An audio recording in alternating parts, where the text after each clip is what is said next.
예, 오늘은 로마서 7장인데요. 그 1절부터 6절까지 함께 그 살펴보도록 하겠습니다. 그 로마서 7장은 그 성경에서 가장 유명한 장 가운데 하나라고 합니다.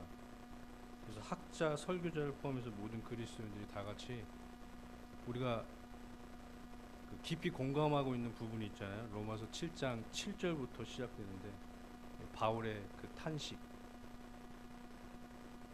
그 죄 때문에 깊이 고뇌하고 있는 바울의 그 절망 또 고뇌 이런 것을 보게 될 때 우리는 마음이 깊이 거기에 우리가 그리스도인이라면 죄 때문에 고민한 적이 있다면 또 지금도 고민하고 있다면 그런 바울의 고백이 남과 같지 않고 그 고백에 깊이 공감하면서 우리 마음이 이렇게 사로잡히는 것을 성도님들도 아마 느꼈을 것입니다.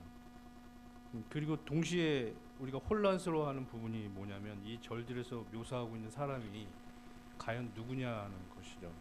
거듭나기 전에 바울이냐 아니면 거듭난 바울이냐 배교하는 그리스도인이냐 이런 논쟁들이 기독교 역사 가운데 쭉 흘러왔었습니다. 그래서 그로 인해서 많은 잘못된 이단들이 파생되었고요. 상이한 그런 성화에 대한 신학들이 많이 양산되었던 것이 사실입니다.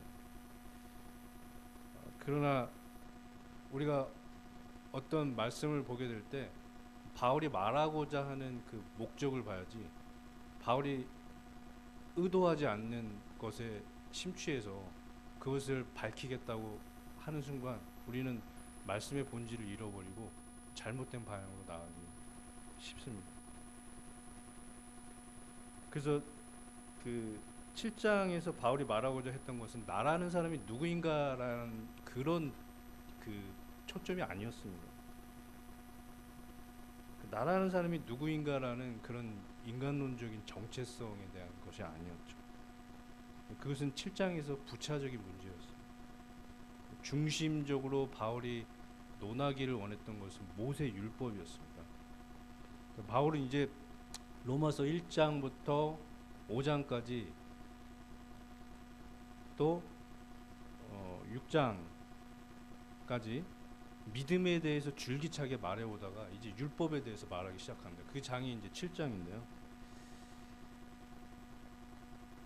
그래서 이 7장에서 말하는 그 중심 화제는 모세 율법인데요. 믿는 그리스도인들이 율법의 속박으로부터 이제 해방되었다는 사실을 말하기 시작합니다. 그 초기 기독교 공동체 안에서 가장 논란이 되었던 두 가지 이슈가 있었어요. 첫째는 사람이 어떻게, 특별히 말씀에 소외된 이방인들이 어떻게 구원을 받느냐 하는 문제였고요. 두 번째는 그렇다면 구원받은 이후에 우리는 어떻게 하나님의 백성으로서 살아갈 수 있느냐라는 그런 질문이었습니다. 자, 전자는 신분에 관한 것이었고 후자는 신앙의 원리, 삶에 관한 문제였습니다. 그 초대교회 때 그 큰 이슈는 과연 율법이 그리스도인들의 삶의 원리로서 여전히 유효한가라는 그런 질문이었습니다. 이와 같은 문제가 가장 심각하게 대두되었던 곳이 바로 로마 교회였습니다. 왜 그랬냐면요, 이 대립이 굉장히 많이 발생이 했던 것이 이 부분에 대해서 아직도 율법이 우리 신앙의 원리로서 유효한가라는 이 쟁점이 가장 첨예하게 대립을 이루었던 곳이 바로 로마 교회였습니다. 그래서 이 배경을 가지고 쓴 게 이제 7장입니다. 율법에 대해서 말하기 시작한 것이죠. 원래 로마 교회는요, 그 구성원들이 대부분 그 구원받은 유대인들로 이루어져 있었습니다. 그러나 주 49년 클라우디우스 황제 때 유대인들이 모두 추방을 당하죠. 그때 추방을 당한 그 유대인 중에 브리스길라와 아굴라도 같이 있었죠. 그때 바울하고 같이 만나게 되죠. 모두 로마로부터 추방을 당하면서 누가 남게 되죠? 구원받은 이방인들만 로마 교회에 남게 되죠. 그리고 나중에 유대인들이 다시 돌아오게 되면서 큰 두 세력이 형성이 되죠. 구원받은 유대인들과 구원받은 이방인 그리스도인들. 자, 이 둘 사이에 쟁점이 뭐가 됐을까요? 바로 그와 같은 문제입니다.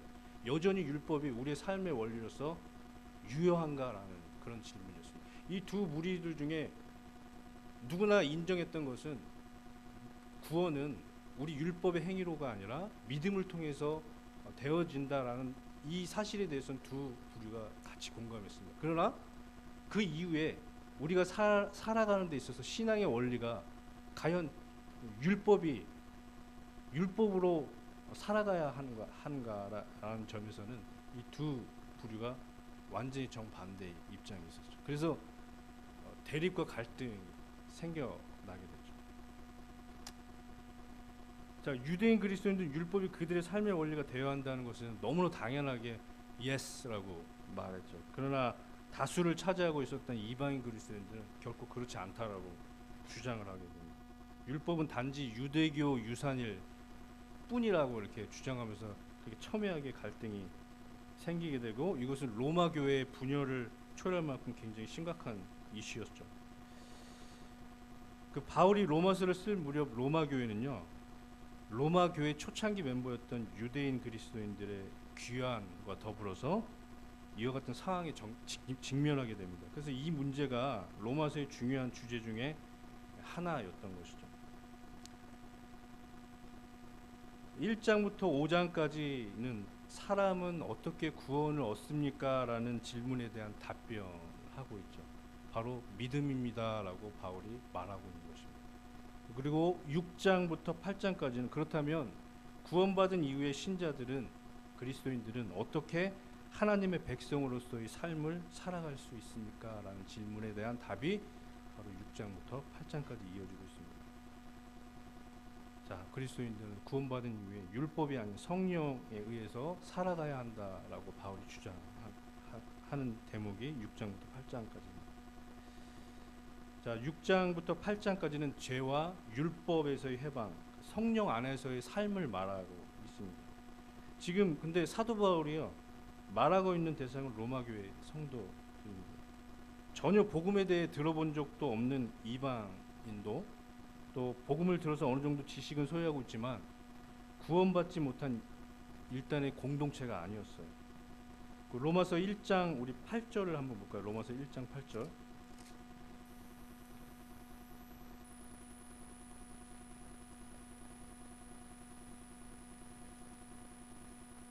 첫째는 내가 예수 그리스도로 말미암아 너희 모든 사람을 인하여 내 하나님께 감사함은 너희 믿음이 온 세상에 전파됩니다. 온 세상에 그들의 믿음이 전파될 정도로 성숙했던 것이 바로 로마 교회였죠. 그런데 바울이 로마서를 쓴 목적이 다름 아닌 복음을 전하기 위해서였다라고 고백하고 있습니다. 15절도 한번 볼까요? 그러므로 나는 할 수 있는 대로 로마에 있는 너희에게 복음을 전하기를 원합니다. 정말 이해가 안 되는 대목입니다. 복음을 이미 알고 있는데 믿고 있을 뿐만 아니라 그들의 믿음이 온 세상에 전파될 정도로 본이 되는 로마 교회인데 바울이 가서 복음을 전한대요. 이게 진짜 이해가 되지 않잖아. 우리가 복음을 잘 알고 있는데 우리한테 복음을 계속해서 전한다고 하면 정말 어떻게 보면 짜증날 것 같아요. 아, 그 복음 많이 들었는데. 근데 바울은 복음을 전하기를 원한다라고 고백하고 있습니다. 이거 이상한 거죠. 이상한 대목이죠. 이해가 안 되는 대목이죠. 자, 바울은 왜 로마 교회 성도들에게 복음을 전하고자 했을까요? 그리고 그가 전하고자 했던 복음은 무엇이었을까요? 우리가 알고 있는 복음하고 다른 복음이었나요? 자, 그가 복음을 전하고자 했던 이유는 로마 성도들의 믿음을 경고케 하고 열매를 맺게 하고자 함이었습니다. 우리 로마서 1장 11절을 볼까요? 우리 한번 읽어보겠습니다. 다 같이 시작.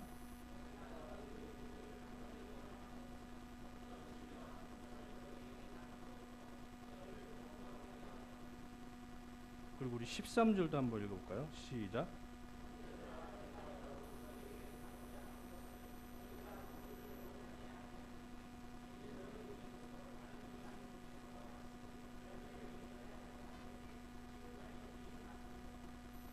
바울이 로마 교회에 복음을 전하고자 했던 목적, 이유는 그들의 믿음을 경고케 하고 열매를 맺게 하고자 함이었습니다. 자, 그래서 이 복음은요, 우리를 거듭나게 하는 복된 소식이기도 하지만 우리 믿음을 경고케 하고 열매 맺게 하는 은혜의 방편이기도 한 것입니다. 자, 로마서 1장에서 5장까지가 복음의 시작이라면 로마서 6장에서 8장까지는 복음의 완성이라고 해도 과언은 아닙니다. 바울이 전하고자 했던 복음은 죄사함에서 멈춰진 그런 복음이 아니라 그리스도인들이 죄의 권세로부터 해방되고 율법의 속박으로부터 벗어나 성령 안에서 열매 맺는 삶을 사는 것까지를 포괄하는 그런 복음이었습니다. 우리는 근데 복음하면 죄 용서, 죄 형벌로부터 해방되는 이 여기까지 만족하고 살아가고 있지 않나 생각해봅니다. 바울이 전했던 복음은 거기까지는 아닙니다. 그리고 우리가 우리 믿음이 경고케 되고 열매 맺기 위해서는 바울이 전하고자 했던 이 복음의 완성 6장부터 8장까지 말하고자 하는 이 지점까지 우리가 가야 되고 바울이 말하고자 했던 이 복음의 그 본질 진짜 복음 이것을 우리 삶 속에서 경험하고 누려야 하는 것입니다. 로마 교회는 비교적 성숙했지만 바울이 복음을 전하고자 했던 그 이유가 말씀드렸다시피 그들의 믿음을 경고케 하고 열매를 맺게 하고자 함이었다라고 고백하고 있습니다. 자, 사단은요, 하나님이 택하신 자들을 거듭나게 하는 것을 결코 막지 못합니다. 그러나 거듭난 성도들이 이미 하나님께서 이루어 놓으신 죄의 권세로부터 해방, 율법의 속박에서의 벗어나는 그 자유와 기쁨, 그리고 성령 안에서 열매 맺는 것을 실제적인 삶 속에서 얼마든지 방해할 수 있는 것입니다.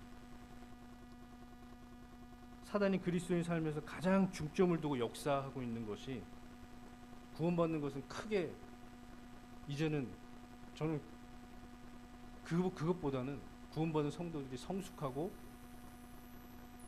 열매 맺는 삶을 사단은 가장 저는 싫어하는 것이 아닌가 생각해봅니다. 자, 6장은 그리스도인들은 단지 죄의 형벌로부터 구원받은 것이 아니라 죄에 대하여 죽음으로 죄의 권세로부터 해방되었다는 내용을 담고 있습니다. 마찬가지로 오늘 읽은 본문 말씀은 그리스도인들은 율법에 대하여 죽음으로 율법의 속박으로부터 벗어났다라고 바울은 말하고 있습니다. 그리고 우리가 율법에 대하여 죽어야만 했던 이유는 그래야만 그리스도와 연합될 수 있고 열매 맺을 수 있는 삶을 살 수 있기 때문이라고 바울은 또 강조하고 있습니다.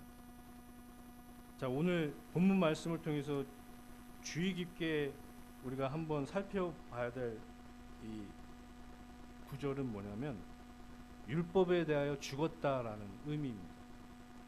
우리는 이 의미를 반복해서 묵상하고 되뇌일 필요가 있습니다. 왜냐하면 이 의미를 우리가 깨닫고 삶 속에서 그 경험하는 삶을 통해서 우리는 비로소 우리의 믿음이 견고해지고 열매 맺는 삶을 살 수 있기 때문입니다. 그래서 바울은 이 의미를 로마 교회 성도들에게 아주 이해시키기 위해서 아주 쉬운 신뢰를 통해서 설명하고 있는 것입니다. 우리 1절 다 같이 한번 읽어볼까요? 시작.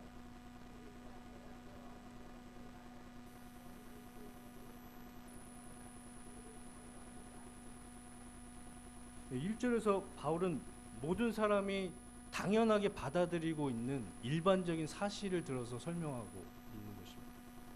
자, 모든 법, 율법을 포함해서 모든 법은요, 사람이 살 동안만 그 사람을 올가매고 의무감을 부여하고 그 사람에게 효능을 끼칠 수 있는 것입니다.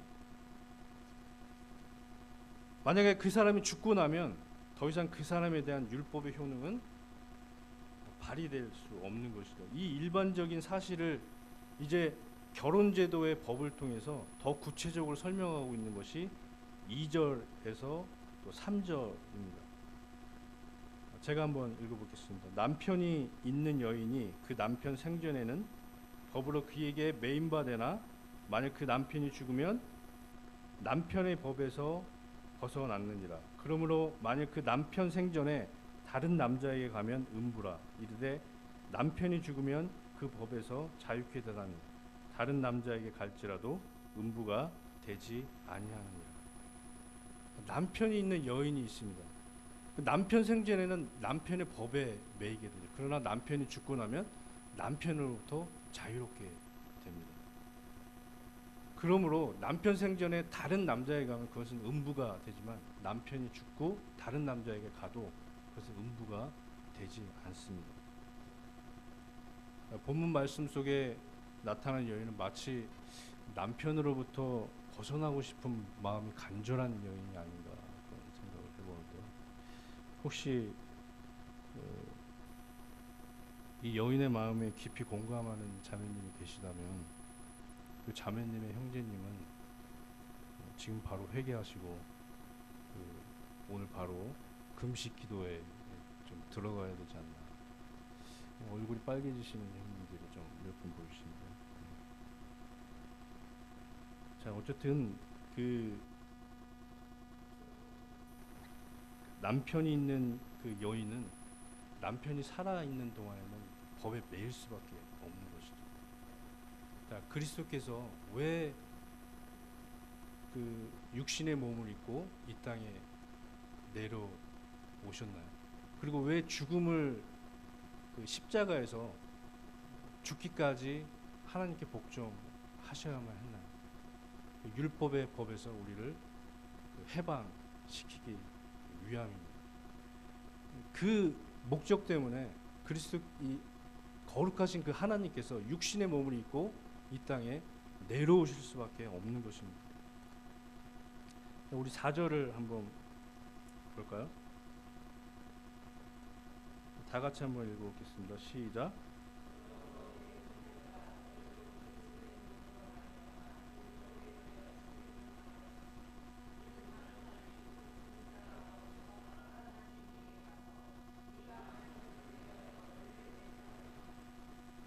오늘 본문 말씀의 중심 구절이 4절이에요, 사실은. 그래서 바울이 4절에서 그 2절, 3절의 신뢰를 근거로 그리스도인들이 어떻게 율법으로부터 자유롭게 되었는가를 설명하고 있습니다. 자, 아내가 그 남편의 죽음으로 자신을 예속했던 남편의 법으로부터 자유롭게 된 것처럼 그리스도인은 그리스도의 몸, 그분의 십자가의 죽으심에 연합함으로 율법에 대하여 죽고 그 율법으로부터 자유롭게 되는 것입니다. 자, 우리가 자유롭게 되고 우리가 열매 맺는 것은 우리의 행위와 우리의 노력이 아니라 그리스도의 몸으로 말미암아 이루어진 사실이라고 성경은 말하고 있습니다. 그리스도의 몸에 우리가 연합됨으로 우리도 함께 죽고 율법의 속박에서 벗어났다라고 바울은 말하고 있습니다. 전에 제가 이 생명의 본질에 대해서 말씀을 드렸습니다. 우리의 생명은요, 개별적으로 존재하는 생명이 아닙니다. 누군가에게 연결되어 있어요. 누군가와 연합되어 있습니다. 그것은 사단에게 연합되어 있든지 하나님에게 연합되어 있든지 이 중간지대라는 것은 없습니다. 이 중간지대에 존재하는 인간이란 없습니다. 그리고 우리의 이 존재 자체가 누군가와 깊이 연합되어 있는 생명이라는 사실입니다. 아담이 범죄했을 때 그 아담의 범죄 현장에 우리는 없었지만 아담 안에 우리가 있었던 것입니다. 그래서 우리도 함께 죽었던 것이죠. 그리스도께서 십자가에 달리실 때 우리는 그 현장에 없었지만 믿는 그리스도인 누구나 그리스도 안에 연합됨으로 그분과 함께 죽고 부활하신 것입니다. 이것이 전혀 그 아담 안에 있는 이 생명과 그리스도 안에 있는 이 생명은 전혀 별개의 생명이죠. 전혀 새로운 피조물로 거듭난 것입니다. 이 생명의 본질 바로 그와 같습니다. 장미꽃 예화를 저번에 들었죠. 어떤 생명이든 뿌리와 흙과 이렇게 연결되어 있죠. 흙과 뿌리로부터 이탈되면 그 생명은 점차적으로 시들어지고 죽게 되죠. 우리의 생명도 마찬가지예요. 놀라운 것은 성도님들 개개인이 함께 연합되고 연결되어 있다라는 것입니다. 나의 생명이 성도님들의 생명이 되고 성도님들의 생명이 나의 생명이 되는 것입니다. 이게 교회의 비밀인 것이죠. 그래서 하찮다고 해서 우리가 배척해서는 안 돼. 지체가 아주 연약한 지체가 더 요긴하다고 더 소중하다고 성경은 말하고 있는 것입니다. 우리의 생명은요 그리스도 안에 연합됨으로 서로 마디와 마디가 서로 연결된 그런 생명입니다. 이 비밀을 깨닫게 될 때 우리는 함부로 성도들을 비판할 수 없는 것입니다. 성도들을 욕할 수 없는 것이죠.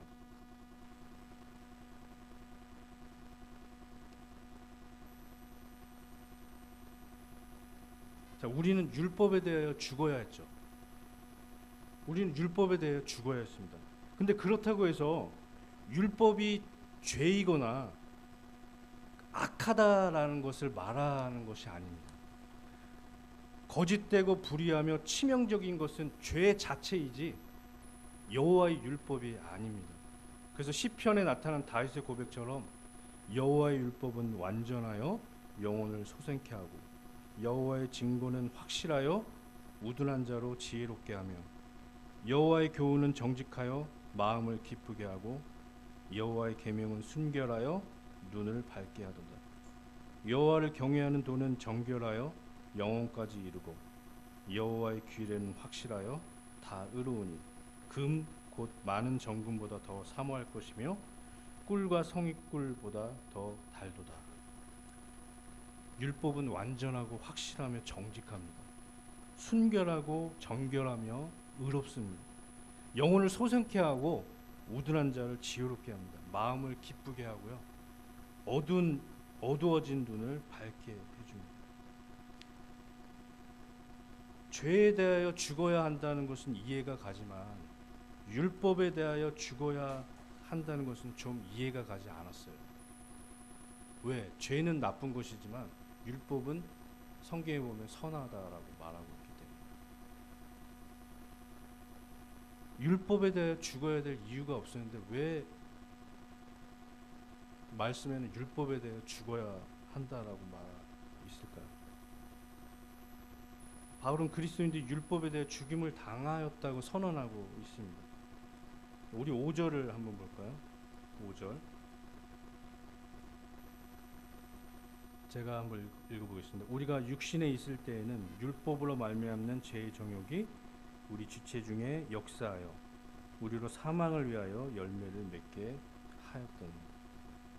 우리 지체 중에 역사하여 사망의 열매를 맺게 하는 그 실체가 뭐죠? 여기서 실체 주체가 뭐라고 나와 있죠? 율법입니까? 죄의 정욕입니까? 죄의 정욕이죠.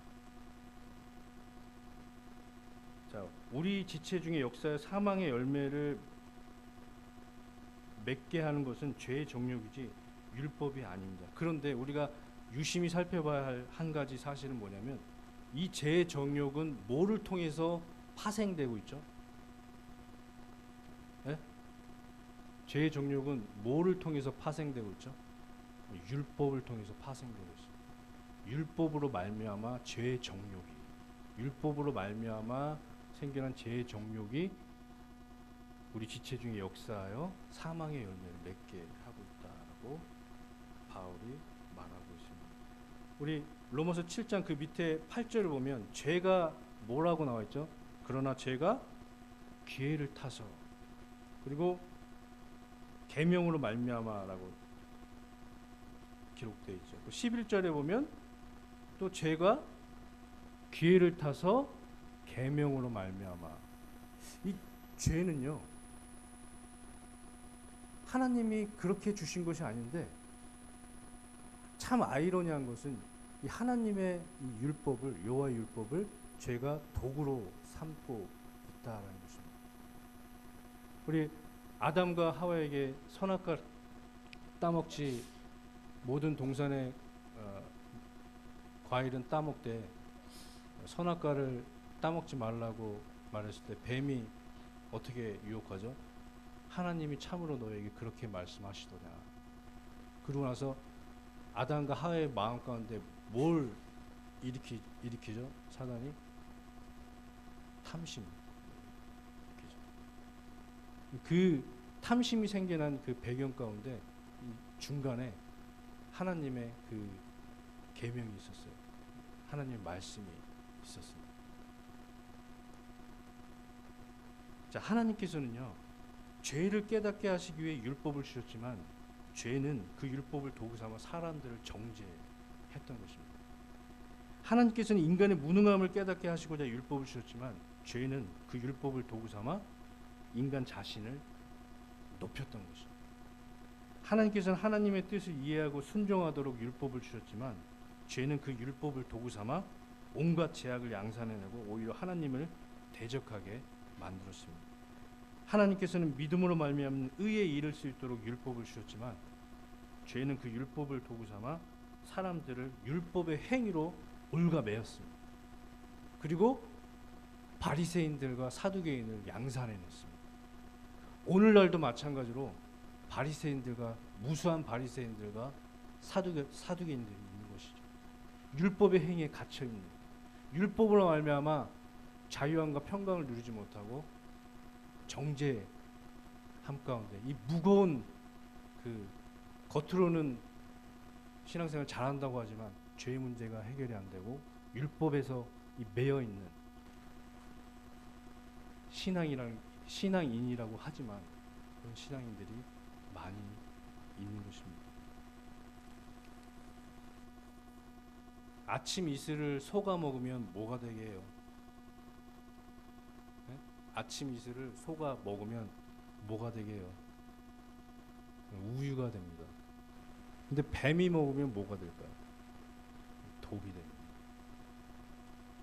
참 저는 지금도 이해가 안 되는 것이 있어요. 어떻게 거룩하신 하나님의 말씀을 사단이 도구로 삼아서 믿는 자들을 올가맬 수 있는지, 이건 저는 신비라고 생각해요. 전 제가 이해할 수 없는 부분이에요. 그러나 성경에 분명하게 말하고 있습니다. 그 율법에 대하여 죽었다는 그 의미는 순수하고 정결하며 완전한 율법 자체로부터 해방되었다는 뜻이 아니라 죄의 도구가 되어버린 율법, 그 율법으로부터 이제 해방되었다는 의미입니다. 6장에서 죄에 대하여 죽었다라고 말하고 있고 7장에서는 율법에 대하여 죽었다라고 말하고 있는데, 그러면 우리는 두 번 죽은 것일까요? 두 번 죽은 거가 되네요, 결과적으로.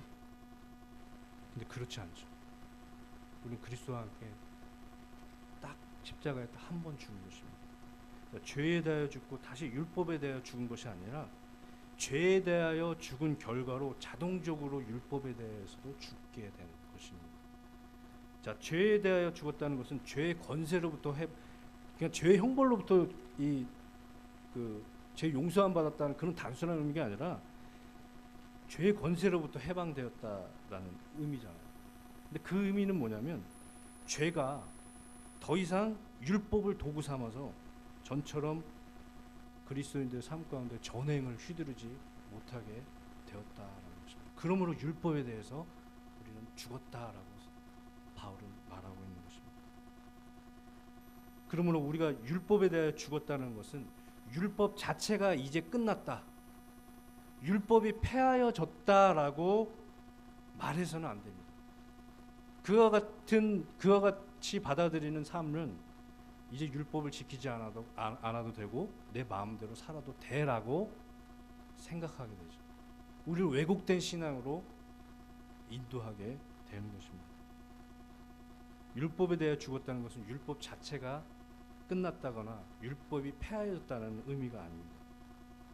바로 죄가 더 이상 율법을 도구 삼아 전처럼 성도들에게 영향을 주지 못하게 되었다라는 의미입니다.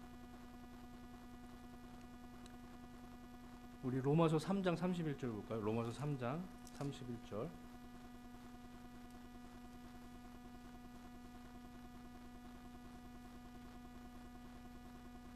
제가 읽어보겠습니다. 그런즉 우리가 믿음으로 말미암아 율법을 폐하느뇨 그럴 수 없느니라. 도리어 뭐라고 나왔죠? 율법을 굳게 세우느니라. 마태복음에서는 주님께서는 그와 같은 고백을 하셨습니다. 내가 율법이나 선지자나 폐하러 온 줄로 생각하지 말라. 폐하러 온 것이 아니요 완전케 하려 함이다라고 말하고 있습니다. 자, 이것은 우리가 율법에 대하여 죽어야만 했던 목적에도 잘 나타나 있습니다. 4절 하반부를 볼까요? 4절 하반부. 자, 우리로 하나님을 위하여 뭐라고 나와 있죠? 7장 4절 하반절. 우리로 하나님을 위하여 열매를 맺게 하려 합니다. 자, 오늘 본문 말씀에서 바울은요, 우리가 율법에 대하여 죽어야 했던 이유를 그리스도에게 예속되어 하나님을 위하여 거룩한 열매를 맺도록 하기 위함이라고 말하고 있어요. 그러니까 사실 이것이 바울이 로마 교회 성도들에게 전하고자 했던 복음이었습니다. 여기까지의 복음이었습니다. 5장까지의 복음이 아닙니다. 이제 앞으로 또 같이 나누게 될 이 8장까지의 복음입니다. 죄로부터의 해방, 율법으로부터의 해방, 죽음으로부터의 해방, 그리고 성령 안에서의 삶, 열매 맺는 삶. 이것이 바울이 말하고자 했던 복음의 실체입니다. 바울의 복음은 단지 죄사함, 죄의 형벌로부터 구원받았다라는 것이 아니라 죄의 권세와 율법의 속박으로부터 해방되어 그리스도와 우리의 생명이 그리스도와 연합되었다는 것을 말하고 있습니다. 그리고 결국 그것은 하나님을 위하여 거룩한 열매를 맺도록 하기 위함이었다라고 말합니다. 이것이 바울의 복음입니다. 바울은 로마 교회에 가고자 했어요. 방문 목적은 아까 말씀드렸다시피 그들의 믿음을 경고케 하고 열매를 맺게 하기 위함이었습니다. 그리고 그 방편으로 제시했던 것은 오로지 딱 한 가지였습니다. 바로 복음이었습니다. 성도님들, 우리가 성장하고 열매 맺고 우리 믿음이 경고케 되는 것은 다른 데 있지 않습니다. 초대교회 성도들이 붙잡았던 그 복음, 바울이 말하고자 했던 그 복음을 우리는 구원받은 이후에도 계속해서 되뇌이고 깨달아야 하고 삶 가운데 적용해야 하는 것입니다. 그 속에서 우리 신앙인들이 자라나고요, 우리 믿음이 경고케 되고 열매 맺을 수 있는 것입니다. 만약 바울이 지금 살아서 성남수정교회를 바라본다면 그는 역시 똑같이 우리에게 유일한 방편으로 복음을 제시할 것입니다. 어떤 다른 매력적인 프로그램이 아니라 바울이 제시하는 것은 바로 복음이었을 것입니다. 저는 확신합니다. 그래서 우리는 바울이 지금 살아있다면 바울을 통해 들려지는 그 길고 긴 로마서의 말씀을 한 달이고 1년이고 들어야만 했을 것입니다. 우리의 믿음이 경고케 되고 열매 맺기 위한 방편은 다른 것이 아니라 바로 바울이 말하고자 했던 그 복음이었습니다. 로마서 같이 함께 읽으면서 그 복음을 함께 따라가면서 우리가 놓치고 있었던 그 부분이 뭔지 저도 새롭게 준비하면서 새롭게 배우고 있고 새롭게 깨닫고 있습니다. 자, 우리 5절, 6절 마지막으로 다 같이 한번 읽어보겠습니다. 시작.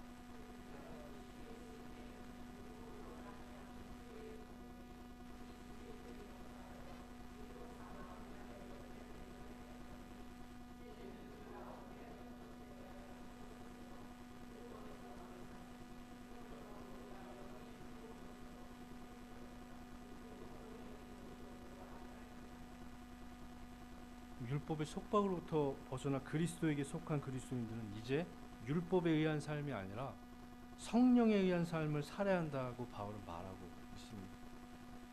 자, 그리스도인들이 열매 맺는 그 삶의 키가 바로 여기에 있습니다. 그 원동력은 율법에 의한 삶이 아니라 바로 성령에 의한 삶이라고 바울은 말하고 있습니다. 이제 계속 앞으로 전개될 이 말씀 속에서 더 자세하게 이 의미를 풀어서 바울은 설명할 것입니다. 그래서 우리가 5절은 보면은 율법의 지배하에서 살았던 삶을 묘사하고 있죠. 6절은 성령에 의한 삶을 묘사하고 있습니다. 그래서 5절을 더 자세하게 풀어서 설명하고 있는 것이 로마서 7장 7절부터 25절입니다. 그리고 6절을 더 자세하게 풀어서 설명하고 있는 것이 로마서 8장입니다. 여기까지가 바울이 말하고자 했던 복음인 것이죠.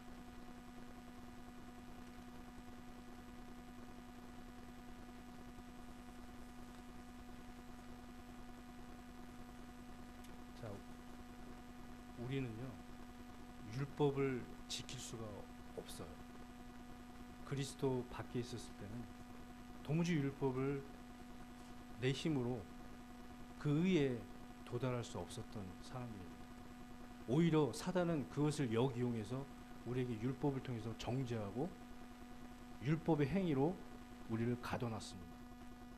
우리의 선한 행위로 하나님께 도달하려고 만들었습니다.